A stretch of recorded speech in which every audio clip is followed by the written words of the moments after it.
káàbọ̀ sórí ìkànnì tó bá dé ìgbà ọkọ tẹ́ wò wá ní abẹ́kẹ́ subscribe kẹ́lẹ́ máa jẹ ìgbádùn gbogbo ṣe náà lágbo òṣèré àti ìròyìn káàkiri lórílẹ̀‐èdè Nàìjíríà àti gbogbo àgbáyé.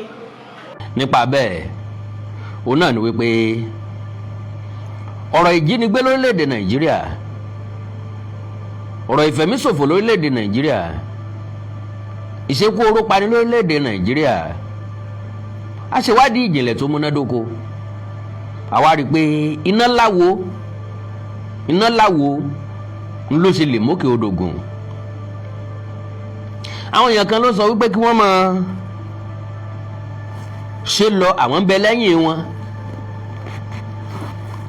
àwọn èèyàn kan ní fi wọ́n lọ́kàn balẹ̀ pé kò ní sí ìyọnu, pé mìmì ò ní mì, nǹkan kan ò ní ṣe wọ́n. bí wọ́n bá wẹ̀yìn wọ́n máa rí àwọn ń bẹ̀. because lẹ́nu kọ̀pẹ́kọ̀pẹ́ yìí oníléeṣẹ́ ológun ní àwọn dismantle more than 400 starlings nínú igbó Sambisa. because èmi àtẹ̀yìn ọmọ wò láwọn àkókò kan pé àwọn ọ̀daràn yìí tí wọ́n ń bẹ nínú igbó bó ni wọ́n ṣe ń ṣe tí wọ́n fi ń ráwọn èèyàn pè, so bó ni wọ́n ṣe ń ṣe tí wọ́n fi ń rí àwọn èèyàn pè, táwọn èèyàn fi ń communicate pẹ̀lú wọn láti fún wọn ní ransom àti láti gba ransom.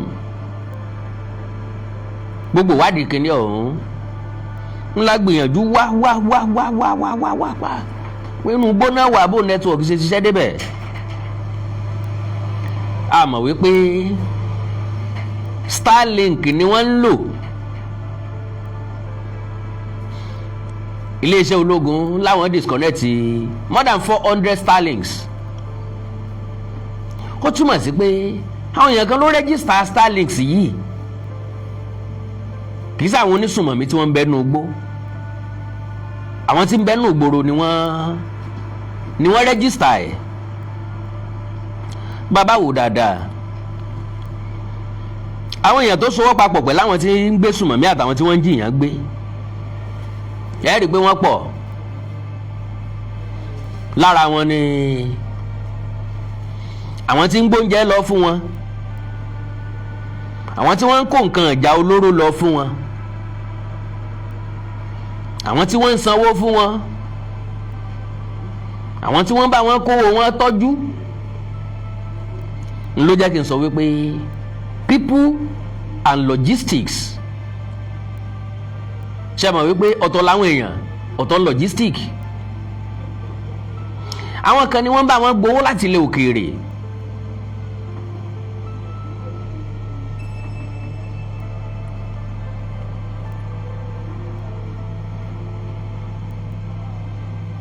so àwọn kan ni wọ́n bá wọn gbowó láti ilẹ̀ òkèèrè. bó làwọn eléyìí ò ṣe ń ṣe, owó kí ni wọ́n ń pè é, torí pé gbogbo ìgbésùnmọ̀mí ń ló lówó ìrànwọ́ tí wọ́n ń gbà láti ilẹ̀ òkèèrè. bàbá fẹ́ parọ́ tanra wa lókù. so with that,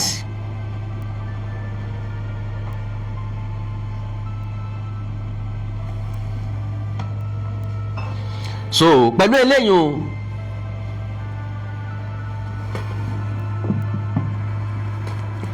ó túmọ̀ sí pé bílé bá kan lé ní fi jó àjòràn, tọ́jọ́ pé bí iná bá ti kúrò lórí ilé kan yóò ta mọ́ mi, ilé kan lé ni. so òun ló fún àwọn èèyàn yìí lágbára torí ọ̀fẹ́ láti máa ṣiṣẹ́ láabi ọ̀hún látọdúnmọdún, tẹ́nìkan kò fi rí wọn mú, tẹ́nìkan kò sì rí wọn fìyà jẹ. ìjọba ń sọ fún wa, iléeṣẹ́ ológun sọ fún wa pé àwọn rí wọn pa, àwọn mú wọn. unfortunately mímú tí wọ́n láwọn mú wọn àwa rò wípé ó yẹ kó ti dín wọn kù ni àmọ́ wípé kàkà kó sàn lára ìyá àjẹ́ ṣe ló tún fi gbogbo ọmọ bí obìnrin. Ẹyẹ wá ń yí lu ẹyẹ. Having said that, mo fẹ́ kẹ́ ẹ farabalẹ̀ bí ìyàwó tó fowó ọbẹ̀ dájọ́.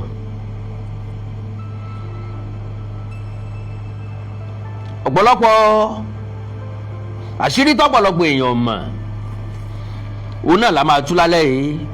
Brigadier General Martins wọ́n sọ ọ̀pọ̀lọpọ̀ ọ̀rọ̀ fún wa. Ok, kí làwọn ọ̀rọ̀ tí wọ́n sọ?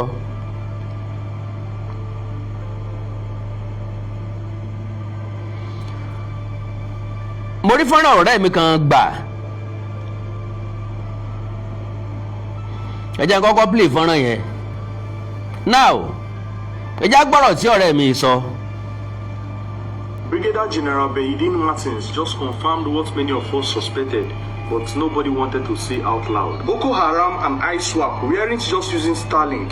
They were running a full communication network, satellite internet, encrypted, untraceable by conventional means in Sambisa forest.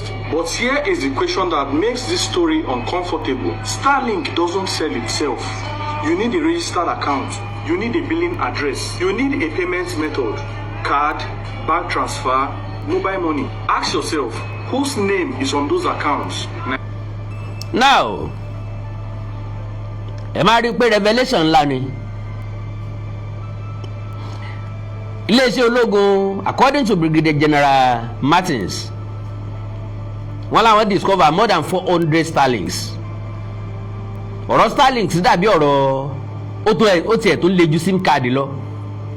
Tẹ́ bá fẹ́ ra SIM card nísìn, ẹ lè lọ sọ́dọ̀ àwọn tí wọ́n ń ta SIM card lẹ́gbẹ̀ẹ́ ilé yín, ẹ ra SIM card, wọ́n á ní kẹ́ register ẹ̀, wọ́n béèrè orúkọ yín, wọ́n á ní kẹ́ fẹ̀yìntì ibì kan, wọ́n yà ní fọ́tò, wọ́n á ní kẹ́ ṣe fingerprint. Ẹ ti ra SIM card nìyẹn.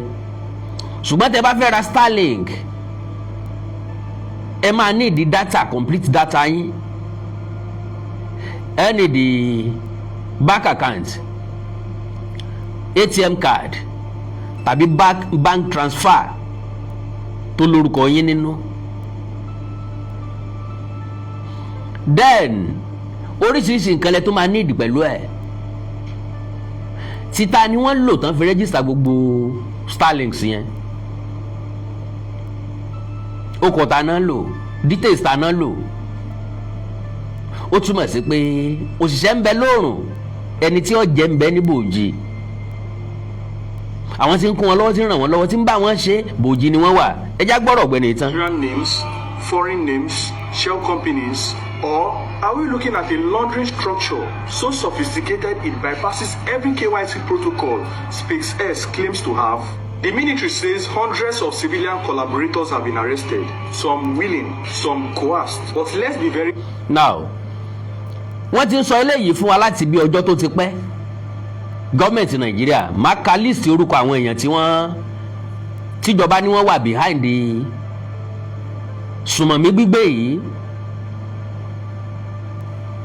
Now, wọ́n láwọn kan yọ̀ǹda ara wọn, wọ́n jọ̀wọ́ ara wọn lẹ̀ pé ó dáa, àwọn tọrọ dáríjì, àwọn ti dà tó bí kí wọ́n gbà wọ́n padà sínú society.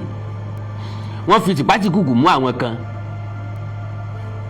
Clear. A farmer forced to carry rice to Sambisa is not the same. Now,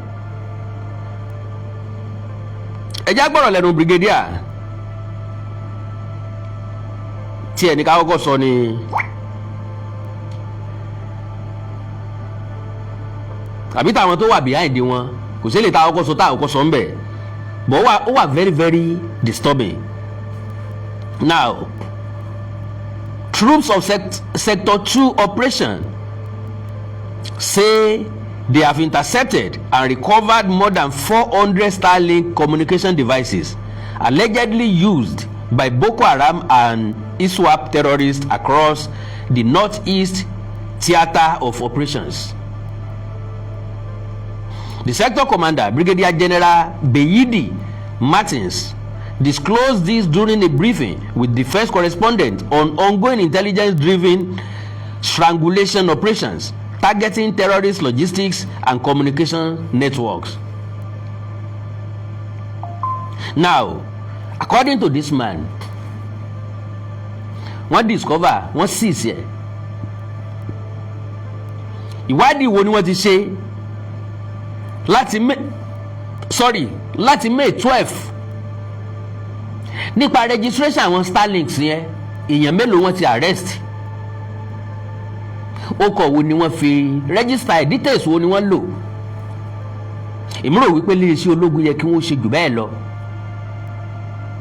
Ẹ ti gbà á lóòótọ́, ṣùgbọ́n kí ló lead sí bó ni wọ́n ṣe rí ṣe, ó wà very very important. Now, the sector commander, Brigadier Martin said the devices linked to Elon Musk's satellite internet service were recovered during sustained military operations conducted in Sambisa Forest, the Timbuktu Triangle, and other identified insurgent enclaves. He explained that the seizure formed part of a wider strategy aimed at cutting off insurgents from critical operational support systems, including communication, logistics, and supply chains. Now, ẹja bára wa sòótọ́ ọ̀rọ̀ kan. Ṣẹ̀rí Starlinks ó ju gbogbo àwọn telecommunication tá à ń lò lórílẹ̀‐èdè Nàìjíríà lọ, because ó ń ṣiṣẹ́ globally ni.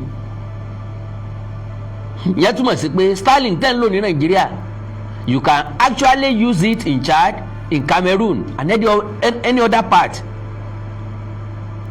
Kennedy space ló ń lò, kò lo mast bíi ti M kìíní kan G kìíní kan. So kẹ́ẹ̀kan gbé síta kọ́kàn róòrùn lásán. Èmi mọ̀ wípé gbogbo telecommunication tó wà ní Nàìjíríà nínú wo ní dùn sí pé bó ṣe dé lóòótọ́ tálíkà kọ́ ló ń rà á. Ẹja béèrè lọ́wọ́ ara wa, bó ni èèyàn lásán wo ló lè afford Starlinks tí wọ́n tà ní 600 plus 700 plus 800 plus 800 plus 800,000 plus. So ẹ wo iye tí wọ́n máa fi ra 400 yẹn.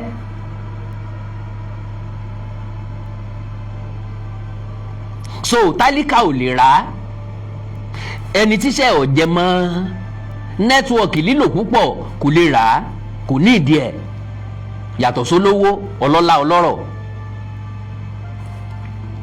So he said, and I quote, ó ní láti cut connection wọn àti operation wọn ló jẹ́ káwọn síìsì ẹ̀.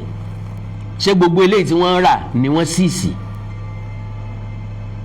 Ṣé gbogbo eléyìí tí wọ́n ní ni wọ́n rí gbà? Ṣé gbogbo eléyìí tí wọ́n rẹ́gísítà ni wọ́n kó sójú kan náà débi pé sọ́jà ó rí gbogbo ẹ̀ kó lẹ́ẹ̀kan náà?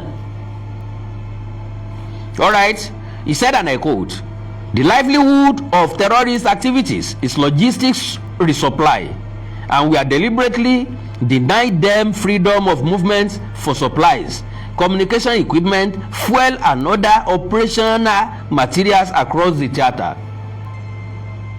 Lo and behold, ọ̀pọ̀lọpọ̀ àwọn èèyàn ni wọ́n ran àwọn onísùnmọ̀mí yìí lọ́wọ́ tó jẹ́ pé kì í ṣe ìfẹ́ inú wọn o, wọ́n kó wọn papá mọ́ra ni o. Àwọn èèyàn kan wà tí wọ́n bá wọn ra epo wá, kì í ṣe ìfẹ́ inú wọn ni wọ́n fi ń bá wọn ra epo wá. Is either kí wọ́n dúnkokò mọ́ wọn tàbí kí wọ́n ti mú èèyàn wọn sọ́dọ̀ kan wá gbé sí condition wípé ká tó fi èèyàn yín lẹ̀ o, nǹkan báyìí, nǹkan iṣẹ́ báyìí lẹ́ẹ̀ bá wa ṣe, ẹ mọ̀ bá wa róúnjẹ wá, ẹ sì fẹ́ ká jí ń gbé má bí, ẹ fẹ́ ká gbé àwọn èèyàn yín mọ́, ẹ mọ̀ bá wa mọ bóúnjẹ ó sì mọ dénú bíi. All right, fuel and other operational materials across the theatre. According to him, terrorist group rely heavily on civilian linked supply networks and local collaborators to move food, fuel, drugs, communication gadgets, and spare parts into remote hideouts. Can you imagine that? Because mọ́tò wọn náà máa ní 40, fóònù wọn a máa bàjẹ́ ẹ̀ńtọ́ wà nù gbó sójú ò ní pa fóònù mọ́ lára sí ò lè bàjẹ́ mọ́tò tí wọ́n ń gbé káàkiri ṣé kò lè bàjẹ́ bó ni wọ́n ṣe mú mẹkáníìkì débẹ̀ pẹ̀lú ìrànlọ́wọ́ àwọn èèyàn kan ni our question tíjọba ò tí ì rí dáhùn ò ní pé àwọn èèyàn wo ni wọ́n ń bá sọ̀rọ̀ láàrin ìgboro á dárúkọ ọ̀pọ̀lọpọ̀ àwọn èèyàn wọn ní ìsìn ó ní he noted that while some individuals collaborate voluntarily others do so under coercion and intimidation. Yes, I said it. Gbogbo àwọn tí wọ́n ń kún wọn lọ́wọ́ tí wọ́n ń rí lò nǹkan ni wọ́n ń ṣe deliberately pẹ̀lú ìfẹ́nu wọn. No, majority wọn ò di dandan fún wọn láti ṣe ni. So àwọn eléyìí ìjìyà tí wọn ò tó nǹkan tàbí ká má wulẹ̀ fìyà jẹ wọ́n gbà tá ti mọ̀ pé kì í ṣe pé ọ̀tọ̀ kan wọn wá ẹni tí ọkàn ló mọ̀ ẹni tọ́kàn ló mọ̀ ẹni tí èyàn bá ń bẹ ń bẹ tàbí tí bá ń bẹ ládùúgbò bí tán ti ń ṣeun ni ọmọ wípé condition tó bá fún ọ ni wàá máa tẹ̀lé. Martins further revealed that troops had infiltrated multiple logistic networks used by insurgents through sustained intelligence operations targeting transporters, traders, and supply syndicates operating across the region. He said hundreds of suspected logistics suppliers, couriers, and collaborators have been arrested in ongoing operation designed to dismantle insurgent support structures. So now gbogbo àwọn nǹkan táwọn iléeṣẹ́ ológun ṣe yìí iṣẹ́ ńlá ni lára tó lè pinwọ́ wọn nìyẹn lára tó lè dín agbára wọn kùnú ṣùgbọ́n ṣé ẹ gbàgbé àṣà mi pé ká pa eku kò pé kí wàhálà eku ó dá bẹ́ẹ̀ bá pa eku tẹ́ ẹ fìyà eku lẹ̀ yóò bímọ míì bẹ́ẹ̀ bá ti pa eku ẹ pàyà eku ẹ pa bàbá eku ẹ pẹ̀gbẹ́ eku ẹ pa àbúrò eku ẹ pa àwọn ọ̀rẹ́ eku ẹ fẹ́ kí wàhálà wọn dá nìyẹn. ìyẹn túmọ̀ sí pé bẹ́ẹ̀ bá lè má àwọn onísùnmọ̀mí nìkan bóyá ẹ fi wọ́n sátìmọ́lé àbẹ́ fìyà jẹ wọ́n àbẹ́ prosecute wọn àwọn tó rán wọn ń kọ́ àwọn tí ń bá wọn gbépo tí wọ́n ń gbé lẹ̀ ń kọ́ àwọn tó tì wọ́n sínú igbó tí ń rán wọn ṣe dé tòrutòru ń kọ́ elite ni wọ́n o àwọn tó nífọ̀n tó lè kánná ni o àwọn tí ń lọ tí ń bọ̀ lú òkè òkun ni wọ́n o. Alright. He said, and I quote, "It will interest you to know that arrests are made in a daily basis. So far, we have disrupted over 400 logistics-related networks supporting terrorist operations." He added, the commander also disclosed the interception of consignment, including premium motor spirit, drugs, medical supplies, food items, and spare parts suspected to be destined for terrorist scam. Oògùn tí wọ́n lò àwọn náà sá ń ṣàìsàn oògùn tí wọ́n lò púpọ̀ nínú wọn ni wọ́n ń gba fara gba ọgbẹ́ àwọn ẹgbẹ́ wọn náà ní ń bá wọn tọ́jú rẹ̀ nínú gbóǹbẹ̀ ṣùgbọ́n gbòòrò ni wọ́n ti ń rògùn lọ oúnjẹ tí wọ́n jẹ pẹtrol tí wọ́n máa fi nu mọ́tò bẹ́ẹ̀ bá ti lè rí gbogbo eléyìí iṣẹ́ kò síbi tí wọ́n lè gbé mọ́tò lọ mọ́ láì dẹ̀ sí mọ́tò kò síbi tí wọ́n ti láǹfààní àti wá jiyàn kó tó gbogbo àwọn nǹkan ìlú iṣẹ́ pọ̀ fúnra wọn. He said the items were intercepted along major supply corridors stretching from Kano through Nguru into the Timbuktu Triangle, Sambisa Forest. Can you imagine? Àwọn èèyàn kan ni wọ́n ń kó fún wọn láti Kano tó fi ń gba abẹ́yẹ kọjá lọ Sambisa Forest and adjoining areas. Martins noted that livestock markets had also been exploited by insurgents to dispose of rustled animals and generate funding for operations. In response, security agencies and local authorities have introduced striker verification measures requiring proof of ownership before livestock sales are approved. Then he said, and I quote, "If animals are not properly identified, they will not be sold. Through that arrangement, we are tracking and disrupting their sources of financing." He added that ongoing strangulation operation has significantly weakened terrorist logistics networks and reduced their operational flexibility across the theater. Martin also said sustained military pressure had forced several insurgents and their families to surrender, while others continue to lose freedom of movement and operational capacity. He reaffirmed the commitment of Sector 2 to intensify offensive operations and sustain pressure on terrorist network across the northeast. Now, àwọn question kan tá láti sáré béèrè pàápàá lórí ti network yẹn ó ní wípé identity ta ni wọ́n lò láti register more than 400 starlings. Ó necessary kí government yóò identify àwọn èèyàn tán wà behind there. That is first question. Ta ló supply wọn? Ta ló náwó àwọn satellite yìí fún àwọn terrorist? Ta ló náwó ẹ̀ fún? Ta ló finance ẹ̀? Ta ló bá wọn rà ránṣẹ́ lọ? Torí wọn ò ta káàkiri bí bọ́n ṣe ń ta káàdì, wọn ò ta káàkiri bọ́n ṣe ń ta sim card ní Nàìjíríà. Ọ̀ọ́dà fún Starlink ni. Ọ̀dẹ̀ register ẹ̀. Okay o. Another question. Ta ni bá wọn san monthly subscription fees?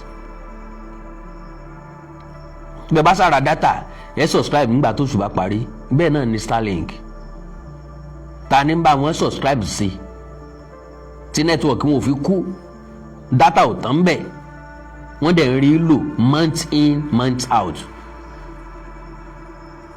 So iléeṣẹ́ ológun àtijọba àpapọ̀ gbọ́dọ̀ bá wa ṣe àwọn ìwádìí eléyìí deeply. 4. Bó ni aláàní àwọn intelligence ní military níléeṣẹ́ ọlọ́pàá DSS bó wà ní more than 400 starlings bó ló ṣe kọjá lára wọn tí wọn ò discover ẹ̀ tí wọn ò mọ̀ ṣùgbọ́n wọ́n lè track ọmọ yahoo. Bẹ́ẹ̀ bá ní fóònù yín sẹ́nu níbi kàbí nǹkan kan wọ́n lè track ẹ̀ ṣùgbọ́n wọn ò lè track àwọn starlink tó ń wọnú igbó lọ. Nigeria is still lagging behind.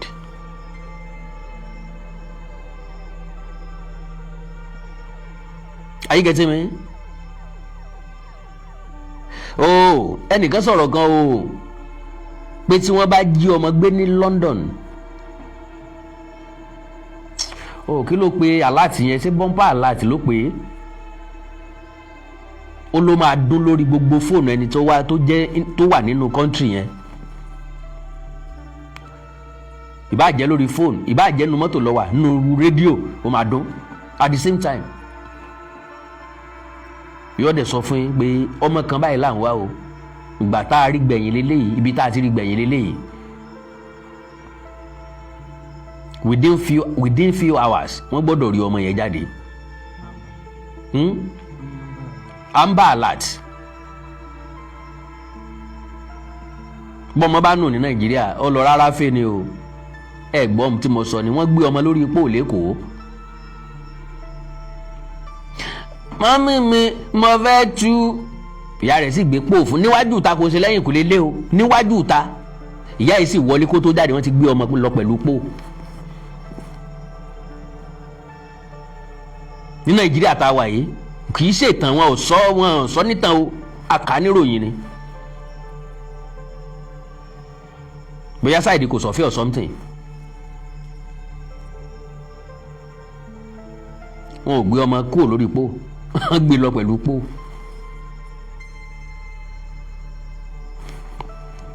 So now ó yẹ ká béèrè yàtọ̀ sáwọn aráàlú sáwọn tí wọ́n wà nípò ìjọba sáwọn náà gbàbọ̀dè níléeṣẹ́ ológun àti rọ́pọ̀lọpọ̀ alábọ̀dé tó fa ikú ọ̀pọ̀lọpọ̀ ọmọ iléeṣẹ́ ológun nínú ìjà fún orílẹ̀-èdè wọn láti jà fún àwọn láti jà pẹ̀lú àwọn láti gbéjà kojú àwọn onísùnmọ̀mí. Lára wọn ni ó sọ̀nà bíi táwọn ń gbà bọ̀ àtọjọ́ táwọn fẹ́ suppression táwọn onísùnmọ̀mí ó fi dúró síbẹ̀ tí wọ́n fi kókó máa kọlù wọn. Now ìjà wa béèrè lọ́wọ́ ara wa ṣé ìṣepé iléeṣẹ́ ológun àti ìjọba náà ń ṣe cover up fáwọn èèyàn yìí ọ̀dà àwọn òun ló wà behind ẹ̀ tó wà behind ìgbésùnmọ̀mí lórílẹ̀‐èdè Nàìjíríà. Ìjọba àpapọ̀ dárúkọ bóyá 15 individuals ní 2024 tí wọ́n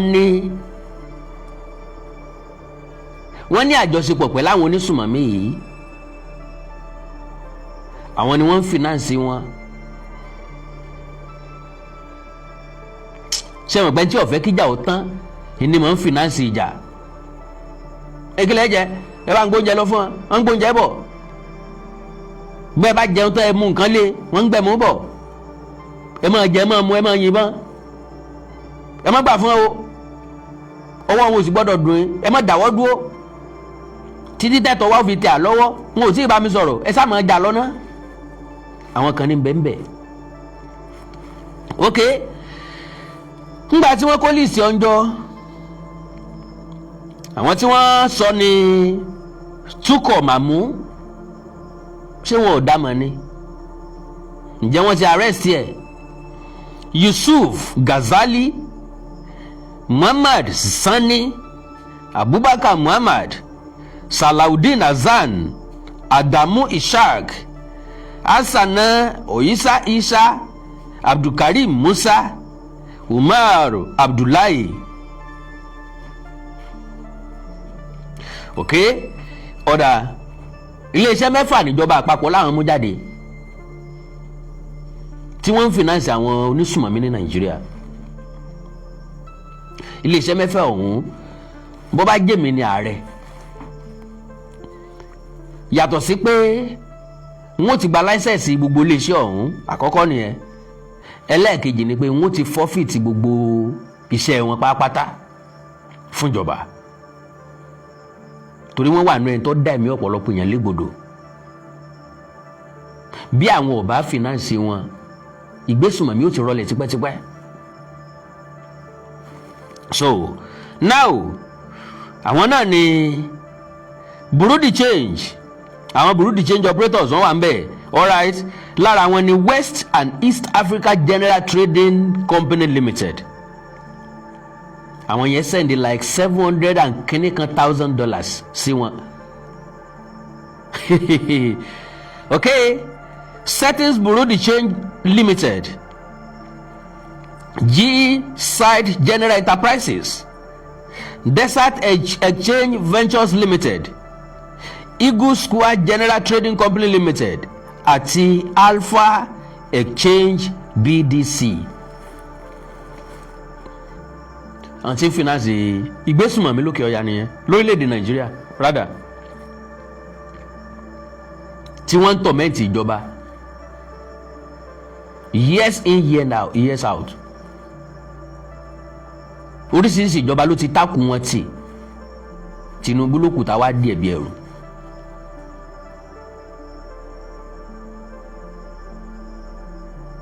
Oríṣiríṣi àwọn pàápàá jùlọ àwọn tí wọ́n jẹ́ opponent Tinubu tí wọ́n lò against ẹ̀ ní ìsinmi yàrá kò fẹ́ràn aráàlú kò ṣe kinní kan kò ṣe gbákọ̀sáwó ní ò jẹ́ kó ṣẹ́gun insecurity tó ti dé tó dé bá tí ìṣó ń lọ dálẹ̀ tí ìṣòrí ẹ̀ ló ti bẹ̀rẹ̀. Lóòótọ́ gbogbo ẹ̀bi àádìrú ẹnikẹ́ni tí bá ń bẹ nípò ìjọba mo lè ṣe ò lè ṣe ọ̀dà náà máa bọ̀ nígbà fi gbé Tinubu wá nìyẹn. To the best of my understanding ọ̀pọ̀lọpọ̀ àwọn olórí iléeṣẹ́ ológun bóyá ti navy bóyá ti air force bóyá ti nǹkan kan service chief kíní kan chief ni wọ́n ti pààrọ̀ tán ti pààrọ̀ níṣẹ́ Tinubu dé yìí nísìn inspector general police mélòó láti lò service chief mélòó láti lò gbogbo àwọn ministers wa kí ni iṣẹ́ àwọn ministers gan I just want to know minister of information minister of kíní kan minister of kíní kan kí ni iṣẹ́ wọn gangan láti jókòó sọ́fíìsì àbí ọ̀tán iṣẹ́ wọn náà nù àbí ṣọ́dà. So security officials familiar with the findings said the designation followed months of intelligence tracking, analysis of financial flows and collaboration with international partners. ẹ̀já béèrè lọ́wọ́ wọn látọjọ́ tán ti discover àwọn individuals yìí pẹ̀lú àwọn companies yìí níbo ni wọ́n gbé wọn dé ṣé wọ́n ti sà wọ́n lọ́kọ̀ọ̀kan gbogbo companies á ló léèyàn behind ẹ̀ o lè register company láì sorúkọ ẹ̀ ń bẹ̀ láì sí details ẹ̀ ń bẹ̀ láì sí address ilé ẹ̀ ń bẹ̀ láì sí address office ẹ̀ ń bẹ̀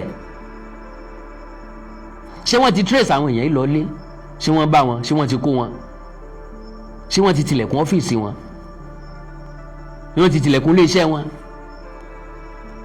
gbogbo orú nǹkan báyìí tán bá ń prosecute wọn tó bá jẹ́ pé prosecute wọn truly ó yẹ ká máa follow prosecution wọn níjọ́ tí wọ́n gbé wọn lọ ilé ẹjọ́ kárí fọ́tò kárí fídíò ẹni tí ó lọ kóòtù kárí ìkẹ́kọ̀ọ́ ká lọ mójú àwọn tí ń da Nàìjíríà rú ẹ̀mà tí wáyé ọlọ́dún gbẹ̀gbẹ́ ẹ̀mà tí wáyé olùmọ̀nàgún ní ọ̀mà tí lọ rẹ̀ òkè àwọn ni wọ́n ń finance àwọn èèyàn that means àwọn ni wọ́n mọ̀ wọ́n. When you arrest them they will now talk to them okay o ẹ̀yin èèyàn wa ọ̀ka ti fò ẹ kúrò níbi tẹ́ wà a ṣe mọ́ ẹ stop ẹ ìgbésùmọ̀mí ìjínigbé ní Nàìjíríà yóò ti lọ sókun gbàgbé ńgbà tá a bá arrest àwọn èèyàn kan mo tá a wá rí i pé wọ́n wà influential tá a wá fọwọ́ ra wọn lórí tá a arrest wọn tá a gba béèlì wọn ẹ ṣe máa gba béèlì ẹni tí ń finance terrorism.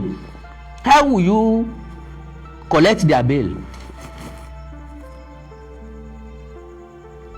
àwọn cases míì wà tẹ́ máa rò pé àmọ́ bá ti mú yàn ó yẹ kán lọ tì mọ́lé pápátá ni wọ́n á lọ wá ní bailable offence ni. bá a sì náwó wájú eléré lásán ẹ sọ pé dandan ká lọ ṣẹ̀wọ̀n ni. ẹni tí ń finance ìgbésùnmí àti ìjínigbé lórílẹ̀‐èdè Nàìjíríà tí wọ́n ń pa kúkúrú tán ń pa gígùn tán ń pa kírísẹ̀ tán ń pa mùsùlùmù àwọn lè gba béèlì wọ́n lè máa rìn kán máa ya fanda láàrin ìgboro. àwa paná ìgbésùnmọ̀mí tí àwa rí pa jojúmọ́ ní ràn mọ́ bí òrùn jojúmọ́ ní ràn wọ́n bí ìtànmọ́ná. torí pé àwọn bàbá àṣàlẹ̀ wọ́n rìn wọ́n yan ń gbòòrò ní tí wọ́n fi sekùn yóò tó gbà pitó. wọ́n máa náwó bí ẹlẹ́dà bóyá wọ́n wà níbi tán ti ń fọwọ́ rí obìnrin ń jà kínní sìn wọ́n máa fọwọ́ ra wọn ń kun ìródóródó àwọn ọmọ wọn ń bẹ́ẹ̀ nu igbó tí wọ́n ń pawó fún wọn. níbi tí kínní yẹn báàdì tó Mr. Olóyè Aliu God bless you sir níbi tí kínní yẹn báàdì tó owó kéékèèké ni wọ́n máa fáwọn tí ń jìyàn gbé yìí gangan. Ọlọ́run sáwọn ni ó gbowó ni àwọn kọ́ ọ̀tọ̀ làwọn tí ó gbowó àwọn tí ó gbowó wọ́n wàá pè wọ́n ti sanwó ẹ fi wọ́n lẹ̀ àwọn tó jí wọn gbé gangan kọ́ ni yóò gbowó àwọn dádì àwọn ọ̀gá àwọn senior àwọn bàbá àṣàlẹ̀ ni yóò gbowó kọ́ lásán ni yóò jẹ́ dọ́dọ̀ tiwọn yóò yà ẹ́ lẹ́nu pé ó lè jẹ́ ìsìn ó ti gbowó wẹ́ẹ̀sì lẹ́ẹ̀ ti gbọ́mọ kò ní súnmọ́ tòsí ibì kan náà rárá láíláí ẹ lè lọ sanwó síbi táwọn ọmọ ń ṣètò síbi táwọn ọmọ wà láíláí. ìyẹn túmọ̀ sí pé ìjọba orílẹ̀-èdè Nàìjíríà nínú dídùn sí when we are talking about government it doesn't mean Bola Ahmed Tinubu per se or only him. gbogbo àwọn tí wọ́n jọ ń ṣèjọba ni wọ́n nínú dídùn sí nǹkan tó ń ṣẹlẹ̀ yìí wọ́n lè pretend lójú wa pé inú àwọn òdò sí tàbí àwọn náà ń gbìyànjú lé lórí. To the best of my understanding, wọ́n mọ possible way, an easy way láti tackle insurgency, but they will never do that. Mo ń wo kí lorúkọ ọ̀gbẹ́ni òpònú tó wà ní Arise TV yìí, mọ̀lẹ́bí ẹ́lí ẹ̀tìmẹ̀tì mọ̀ bá wí, ń sọ wípé owó tán yà sílẹ̀ fún insurgency ó kéré ju iye tí Bọ́lá Ahmed Tinubu fi ń travel out lọ. I don't know their cry about that.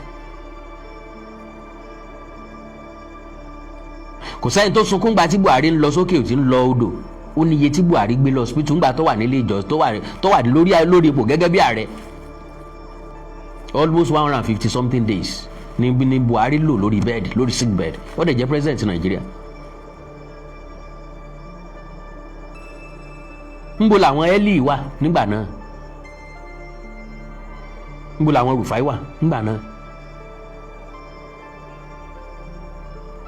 Níbi táwa ti ń rò wípé kò yẹ kí wọ́n yáwó sọ́tọ̀ fún insurgency gan mọ́. Iṣẹ́ àwọn ológun ni tí wọ́n ń gba sálárì ilé lórí. Yíyáwó sọ́tọ̀ fún ni ó jẹ́ kí kinní yẹn end láti ẹjọ́ yìí. Because we keep asking them, ká lórílẹ̀-èdè míì ló gbógun wá sí Nàìjíríà, ṣé bá a ṣe máa ṣe leléyìí? Ká ní Chad ló fèsì wa pẹ̀lú ogun, ká ní Cameroon ló gbógun wá, ká ní Niger ló gbógun wá,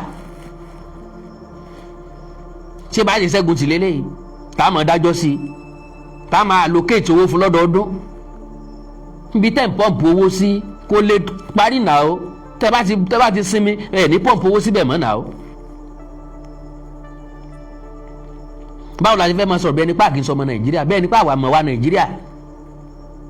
Nàìjíríà máa ń kúndùn àjẹǹjẹtúnjẹ ni. Nàìjíríà máa ń kúndùn àjẹǹjẹtúnjẹ. Bí ó bá jẹ́ bẹ́ẹ̀, ó yẹ káwọn tó wà ní Senate after 4 years kan láwọn kí ń fúra lára wọn kan láwọn ọ̀lọ́mọ. Tàbí tó bá ti ṣe second term nínú wọn kó sọ willingly pé òun ò díje mọ́ kẹlòmíì ò díje. Àkífẹ́ kọ́nà jẹ́ dí. Àfẹ́ takú síbẹ̀ ni.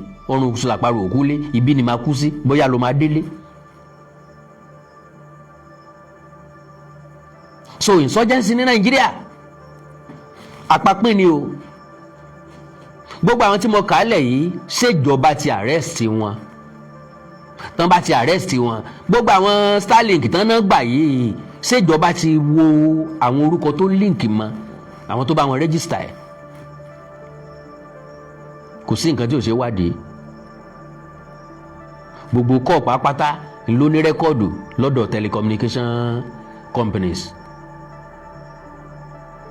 Ǹtẹ́ bá fẹ́ MTN pé ẹ lọ sílé MTN, gọ́ọ̀mẹ̀ntì láṣẹ àtagbára láti lọ sọ́dọ̀ MTN, ẹ bá wa trace line yìí, àfẹ́ mọ àwọn tí ń pè, kí wọ́n dẹ̀ trace ẹ̀ one after the other, kí wọ́n dẹ̀ fish àwọn tó wà ń bẹ̀ jáde. Ẹ má ṣe lábẹ́lẹ̀, ẹ ṣe máa ṣe lókù òru. Wọ́n tán fìtínà gbogbo òlu. Tí wọ́n ó dédé wọ̀lú tó dédé máa yìnbọn fún wọn.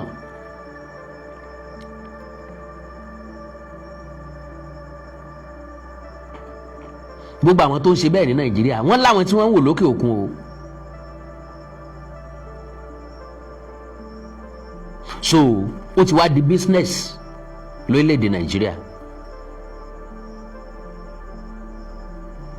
Àwọn bureau de change, àwọn ní bá wọn gba owó wọn, wọn ò dédé finance wọn lásán. Wọ́n bá wọn fi ra ammunition ní currency country tán ti ń ta ammunition. Wọ́n gba cash lọ́wọ́ wọn, àwọn bureau de change ní ó kó lọ bank. Wọ́n sà ní access owó no matter how much.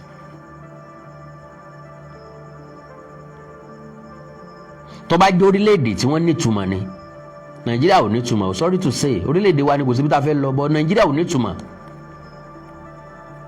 Orílẹ̀-èdè tí anybody lè wọlé sí country yìí tẹ́nìkan kan ò ní mọ̀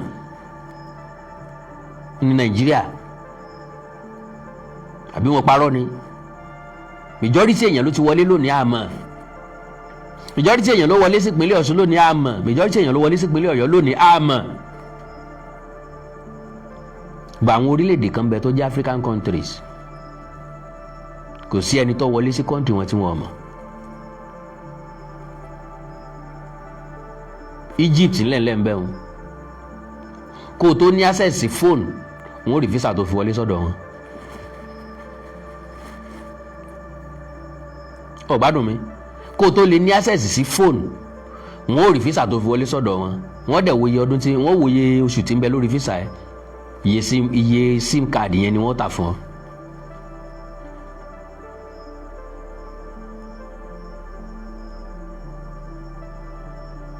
kìnìún kan dẹ̀ níbẹ̀ tán pè ní 7 days within 7 days tó wọlé sí Egypt ó lọ sọ́fíìsì immigration wọn ó lọ ṣe o bọ́ọ̀ bá ṣe tán bá ti mú ọ lẹ́yìn ọjọ́ náà ó wọlé legally. African country ni o gbogbo data pátá ni gbogbo Nàìjíríà ti gbà lọ́wọ́ wa àrítùmọ̀ rẹ̀ gbogbo nǹkan wa ló máa ń slow láti 2014 láti ṣe national ID card tá a bá máa rí gbà lọ́la lóko ta ló wà ní gbọ̀nù national ID card ṣé gọ́ọ̀mẹ̀ntì ò sanwó fún ni wọ́n mọ wá mú 2 àbí 3 lọ jáde ńjọ́ náà lọ́hùn wọ́n fún Buhari nìkan wọ́n fọ bóyá fọ́ Ọ̀ṣínbàjò bóyá fún Senate President wọ́n gbé Buhari nìkan gan-an wọ́n fún. páálí pẹlẹbẹ gbogbo à ń gbé káàkiri babalá fẹ́ rẹ́gísítà nísìn tá a ṣe lamination là mú káàkiri tẹlómìn ti ká tẹlómìn ti fẹ́lẹ́ tẹlómìn ti rún tiẹ̀ mọ́ra wọn là mú káàkiri tán bá ní ká mẹ́rin náà ẹni wá ní orílẹ̀-èdè wo la wà. ṣé gọ́ọ̀mẹ̀ntì ọ̀yáwó sọ̀tọ̀ fáwọn oní national ID card ńgbà náà ni kásá ti ṣe national ID card rèé national ID card tó jẹ́ pé kò yàtọ̀ sí ATM tán máa ṣe lójúmọ́ kan ńgbọ̀ ya wọn tó ní ká máa ṣe online ká print ẹ̀ jáde ká copy ẹ̀ jáde ká mú lọ síbi tán ti máa ṣe oní plastic wọn fún wa bàbá tó rí ṣe lọ́la ló kù. Nàìjíríà ò gbọ́mọ kan lágbèéyè rí wọn ò ṣe nǹkan kan láṣeyọrí rí látọjọ́ tí mo ti gbọ́njú ìjọba Nàìjíríà ò tí ì ṣe nǹkan kan láṣeyọrí rí àfi ti fóònù.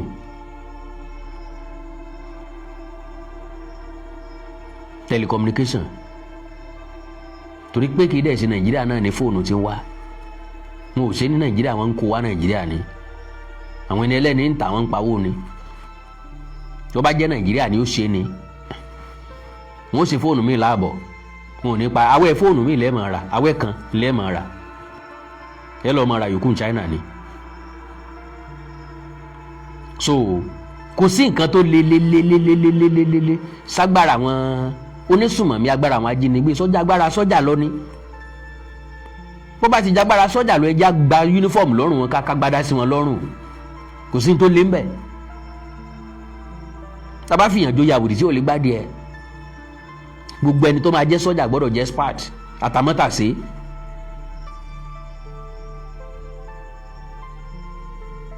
wọ́n ń pe àwọn kan ní sniper àtàmọ́tàsé wọ́n ń pè bẹ́ẹ̀ àtàmọ́tàsé ni àwọn tí wọ́n gbẹ̀mí èèyàn tẹ̀ ní rí traces ẹ̀ wọn yìí bá tì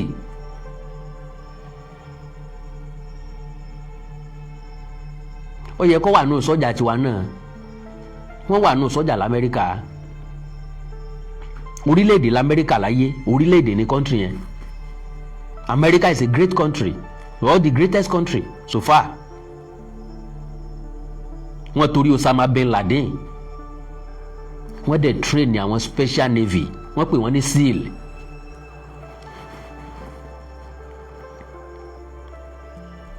njọ́ tán máa wọlé tọ̀ Osama tán ti wá lélélélélélélélé wọ́n pa wọn pọ̀ mẹ́ẹ̀ wọn ò jẹ́ kán rókò ẹ̀sìn inú odò wọn jù sí Amẹ́ríkà nù bó bá jẹ́ Israel ní insurgency kan ti ṣẹlẹ̀ báyìí nísìnyí ó ṣẹlẹ̀ bẹ́ẹ̀ ní Russia mo fẹ́ sọ̀rọ̀ nípa ìtẹ́lẹ̀ ṣùgbọ́n mi tí ní sọ. lóòótọ́ àwọn ọmọ iléèwé táwọn yẹn kó wọ́n pa púpọ̀ nù wọn o ṣùgbọ́n wọ́n mú gbogbo wọn balẹ̀. Nigeria ò tí wà intelligent to that. The love of money in our heart is too much. Majority ẹni tí ń ṣiṣẹ́ ni òṣìṣẹ́ ìdójú àmì. Majority ẹni tí ń ṣiṣẹ́ ní Nàìjíríà ni òṣìṣẹ́ ìdójú àmì. Majority òṣìṣẹ́ owó tí wọ́n ń gbà.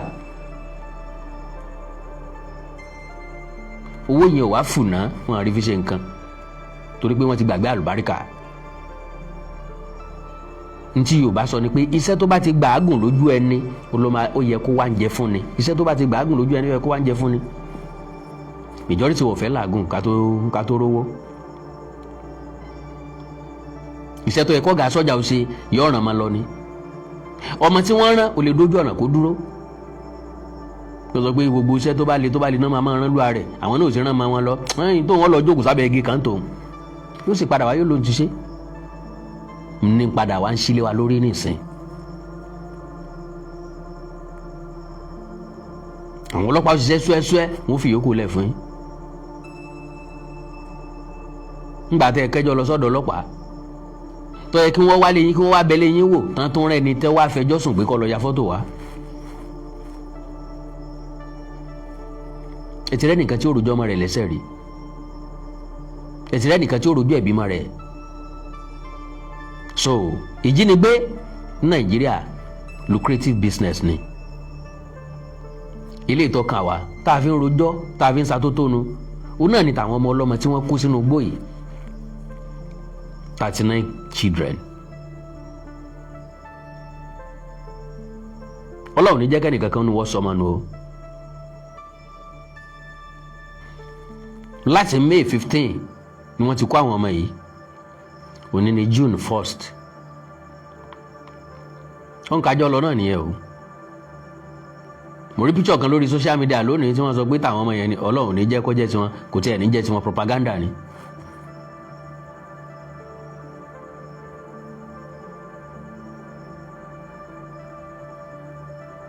So àkàndọ̀ ọ̀rọ̀ ayékòǹkò àjàwó ọ̀rọ̀ ayékòǹkò asọ̀rọ̀ lójú ọlọ́rọ̀. Gọ́ọ̀mẹ̀ntì Nàìjíríà wọ́n nílò láti jáwé sóbì. Gbogbo àwọn tẹ ní wọ́n ní líǹkì máwọn Boko Haram ISWAP nǹkankan yìí ẹ ti kọ́ ọkọ̀ wọn jáde ṣé ẹ ti arrest wọn. Kí ni ìgbésẹ̀ tẹ gbé lẹ́yìn ẹ̀? Gbogbo àlàfẹ́ mọ̀ o. Mi mọ̀ bóyá mo rí èèyàn méjì àbí mẹ́ta tí wọ́n ní nǹkan kan láti sọ lórí eléyìí tí mo sọ yìí o láàrin ìṣẹ́jú kan.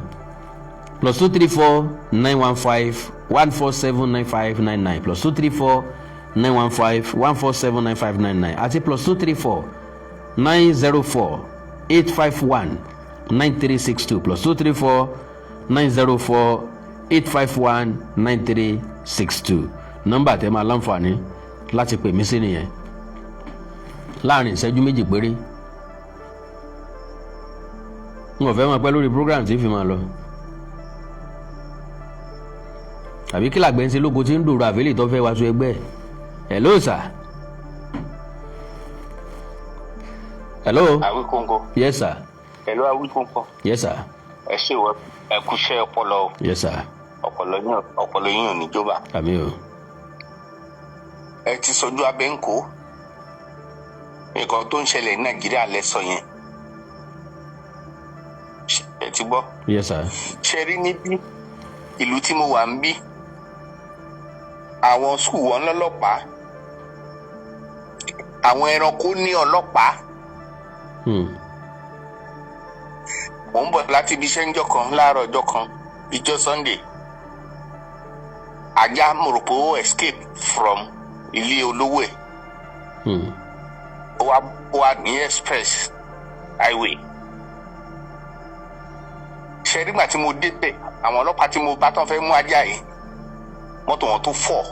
Wow. wọ́n ti sọ̀rọ̀ àǹdí ajá yẹn, wọ́n ti mú tọ́mádé tí ajá ní ẹ̀wọ̀n ń bí. Tọ́má ti mú wọn ń gbé lọ sí àhámọ́ ni bẹ́ẹ̀ lólówó ẹ̀ máa ti gbà tó bá ti gbà ó ní bọ́n ṣe máa ṣe. Kí ló ṣẹlẹ̀ ní Nàìjíríà gangan? I don't know. Wo àwọn sójà, àwọn tó ń pè ní security agencies wa, wo ikú wọn bẹ̀ ọ́fíìsì náà jókòó sí. Ọlọ́run gbọ́. They do nothing. Then our politician wa, a friend in politics is a friend of loss. Moment tó máa ti lè dé ipò yẹn, ìgbéraga dé. Lágbára Ọlọ́run. Àwa tá a jẹ́ ọ̀rẹ́ tẹ́lẹ̀ dá àmọ́ ṣe mọ́. Bẹ́ẹ̀ni. Tó bá pè wọ́n gbé fóònù mọ́. Bẹ́ẹ̀ni. Wọ́n dúpọ̀ àwọn nǹkan ló gbọ́n. Nǹkan tó ń dà wá láàmú nìyẹn. Ṣé wọ́n sọ pé Nàìjíríà ò lówó tó lè fi ra kámẹ́rà sí gbogbo bọ́dà wa ni? I don't know. Who is fully who Nàìjíríà pàápàá? Gbogbo àlàǹfù lára wa àti gọ́ọ̀mẹ̀ntì àtàwa èèyàn. To God who made me. Mo sọ fún ìyàwó mo ní tí máa ti lè pé 70 mò ń bọ̀ lé. Mi ò lè wálé mọ́ o. Ọ̀tọ̀ ni. Ẹ̀yin náà ò tún wálé mọ́ báyìí. Kí ni mo fẹ́ wá ṣe? Wow. Mi ò ní ìyá síbẹ̀, mi ò ní bàbá síbẹ̀. Àwọn to God who made me list wà lọ́wọ́ àwọn ìjọba. Wọ́n ní báwọn náà ló fi síta. So in a nutshell, àwọn tá need na àwọn local vigilante ní South Africa, ní South West. Bẹ́ẹ̀ni. Ẹ jẹ́ kán wọ reserve wa lọ. Èló lẹ máa fọmọdé tó máa yẹ wojú ẹ̀. Kí ló fẹ́ fún oúnjẹ wo ló fẹ́ fọmọdé tó máa stop láti máa wojú ẹ̀? Bẹ́ẹ̀ni. Èló lẹ fẹ́ ná fún wọn? I don't know. Compare with nǹkan tẹ́ ń gba billion every month fún security allowances. Kí ìjọba stop ẹ̀, kán ra monitoring helicopter kó máa survey. Ṣèbí interior minister sọ pé òun fẹ́ ṣe kámẹ́rà sí gbogbo bọ́dà wa. Kí ló ń dá dúró? Bí gbogbo Àbújá náà fẹ́ fi kámẹ́rà sí tẹ́lẹ̀. Ṣẹ́rí àṣetì ẹnu ti pọ̀ jù. Mo jẹ́rìí China. What are you talking? Street light kan kámẹ́rà kan ni. Oh no. Ayokoko. God bless you, daddy mi. Ó ń fún mi ní ìbànújẹ́ ọkàn everyday tí máa ń rò. Mo fẹ́ wálé pé torí ilé láti lè ẹjọ́ yìí ní ara wa. Bẹ́ẹ̀ni. Níbi from iṣẹ́ tó ilé ni. Bẹ́ẹ̀ni sir. Àbí tó bá tó lọ church. Ó kọ́nà ṣàánú wa. Àmín o, God bless you sir.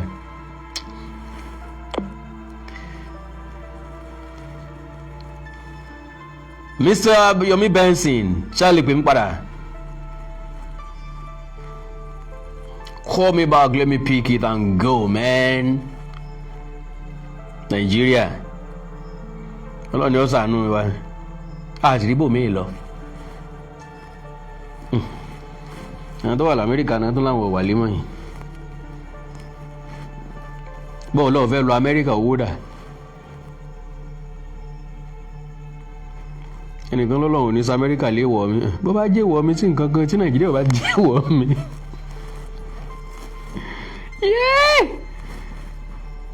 Hello sir.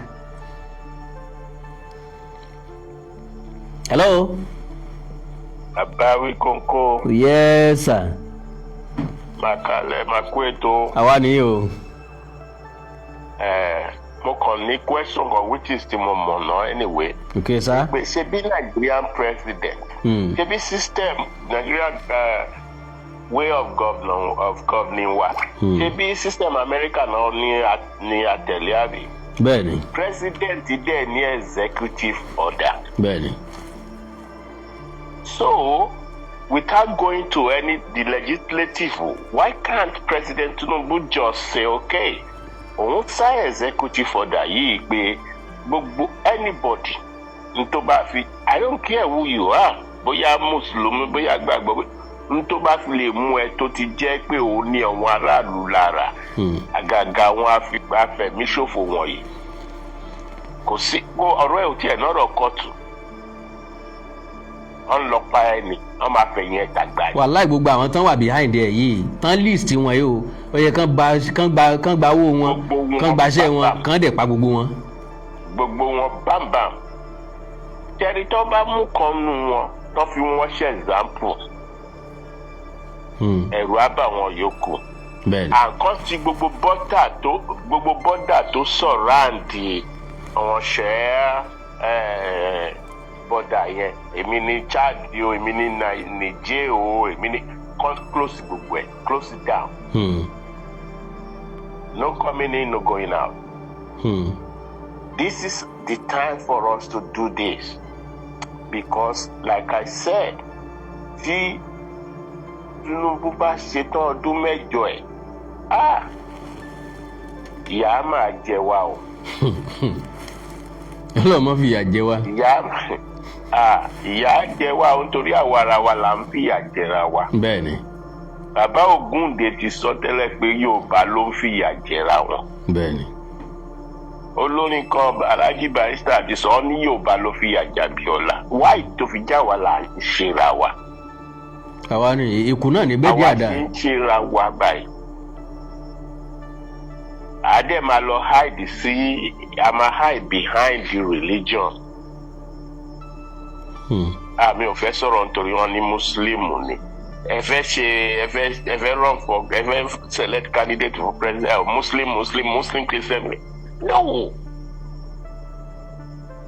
Why do we have to put religion in everything? Látọdún yìí ta ti ń ṣe religion ta ti ń gbàwẹ̀ ta ti ń kọ́ ṣọ́ọ̀ṣì Nàìjíríà ló ní ṣọ́ọ̀ṣì jù lórílẹ̀ adé. tá a ti ń gbàdúrà. òfo náà ni. láti jọ́dún ti bí mi ta ti ń lọ ṣọ́ọ̀ṣì náà ti ń sọ pé ẹ jẹ́ ká gbàdúrà fún orílẹ̀-èdè wa fẹ́ṣẹ́ àdúrà la máa gbà. títí di Sunday àná ni wọ́n gbàdúrà fún orílẹ̀-èdè yìí títí di Sunday àná. àníkà máa lọ gbàwẹ̀ ká máa ẹ jẹ́ àgbàwẹ̀ ọjọ́ mẹ́ta kí làwọn ẹ̀fẹ̀ ṣe kàn fi bí pa ẹ̀ láyé. nígbà téèyàn wéèsì ara ẹ̀ ni o èyí sì máa gbàdúrà fún Nàìjíríà èyí sì máa gbàwẹ̀ fún Nàìjíríà. ṣé wọ́n gbàwẹ̀ ṣé wọ́n gbàwẹ̀ ní Israeli ni ṣé Israeli gbàwẹ̀ ni. wọ́n kójó bóde ni o. ṣé Israeli gbàwẹ̀ ni. Saudi Arabia ò ṣe lọ́wọ́ ń gbàwẹ̀ wọ́n máa gbàwẹ̀ wọ́n máa kí Kaaba wọ́n máa ṣe gbogbo àwọn ní Kaaba ṣé Ọlọ́run ò sí bẹ́ẹ̀ ni. Iran ṣe ní àtàkì Saudi Arabia US base. Iran gan àtàkì Saudi Arabia. òun náà ni. ọkọlù Dubai ọkọlù Qatar. àwọn tọ́jọ́ jẹ́ Middle East nù o. ìjẹta oníjẹta yẹn kọlu Kuwait and they are all Muslim countries. tọ́lọ́hún ò gbé gbogbo bẹ́ẹ̀. ó ṣe jẹ́ àbí mùsùlùmí yín wá yàtọ̀ síra wọn. Middle East yẹn gbogbo wọn tó wà Middle East yẹn ìkan lóhun Christian ìkan lóhun Muslim gbogbo wọn náà ń bára wọn jà wọn náà ń dalẹ̀ ayé yìí rú. kí ni wàhálà wa gan sef. kò yé mi o. kí la gbé dání kí la gbé tá à ń gbé. kò yé mi o. àti torí owó gbogbo àwọn ní tó lówó nítorí owó ni gbogbo wọn ṣe ń ṣe. owó ni o ìfẹ́ owó ni gbogbo ẹ̀. gbogbo àwọn tó lówó tán ti kú dà. I wonder. ẹ lọ wọlé gbogbo àwọn tó kọ́ kò sí.